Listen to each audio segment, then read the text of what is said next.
আলাইকুম ভিউয়ার্স, আশা করি সকলে ভালো আছেন। আজ আমি আপনাদের সাথে আরো একটি খুব ছোট্ট ভিডিও নিয়ে চলে এসেছি। আর আজকে আমি আপনাদের সাথে শেয়ার করব মজার এই আম মাখা রেসিপিটি। কাঁচা আম শেষ হওয়ার আগেই এইভাবে কাঁচা আম মাখা খেয়ে দেখবেন। এটা খেতে ভীষণই মজার। চলুন তবে আম মাখাটা তৈরি করে ফেলি। আমি এখানে আম মাখানোর জন্য দুইটা মাঝারি সাইজের আম নিয়েছি। এবার আমি এই আম দুটোকে খুব ভালোভাবে কেটে ঝুরি করে নেব। আমি আম দুটোকে কেটে খুব চিকন চিকন করে ঝুরি করে নিয়েছি। আর এইভাবে ঝুরি করে আম মাখালে খেতে খুবই মজা লাগে। এবার আমি এই ঝুরি করা আমের মধ্যে দিয়ে দিব স্বাদ মতো লবণ, দিয়ে দিব 1 টেবিল চামচ ধনিয়ার গুঁড়া, হাফ টেবিল চামচ শুকনা মরিচ ভাজা গুঁড়া। আমি এখানে খেজুরের গুড় নিয়েছি। আপনারা চাইলে চিনি দিয়েও এই রেসিপিটি তৈরি করতে পারেন। তবে খেজুরের গুড় দিয়ে আম মাখালে খেতে ভীষণই মজা লাগে। খেজুরের গুড়ের ফ্লেভার এবং কাঁচা আমের যে একটা ফ্লেভার আছে, দুইটা মিক্সড হয়ে খুব সুন্দর একটি ফ্লেভার চলে আসে। আর দিয়ে দিব 2 টেবিল চামচ পরিমাণ কাসুন্দি। আপনারা চাইলে কাসুন্দির পরিবর্তে সরিষার তেলও ব্যবহার করতে পারেন।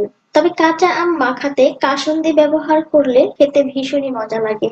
এবার আমি সবগুলো উপকরণ আমের সাথে খুব ভালোভাবে মিশিয়ে নেব।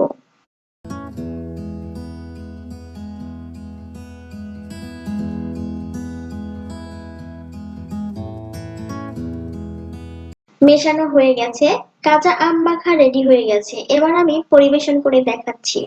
পরিবেশনের জন্য আমি একটি প্লেট ব্যবহার করছি। এই প্লেটের মধ্যে আমি আম মাখাগুলো দিয়ে দেব। দেখতেই পাচ্ছেন ভিউয়ার্স, কতটা পারফেক্ট ভাবে আম মাখাটা তৈরি হয়ে গেছে। পরিবেশনের সময় এই আম মাখা রেসিপিটিকে আরো আকর্ষণীয় করে তোলার জন্য আমি 1 চামচ কাসুন্দি, সামান্য পরিমাণের ভাজা শুকনো মরিচের গুঁড়া এবং পুদিনা পাতা দিয়ে সাজিয়ে নিচ্ছি।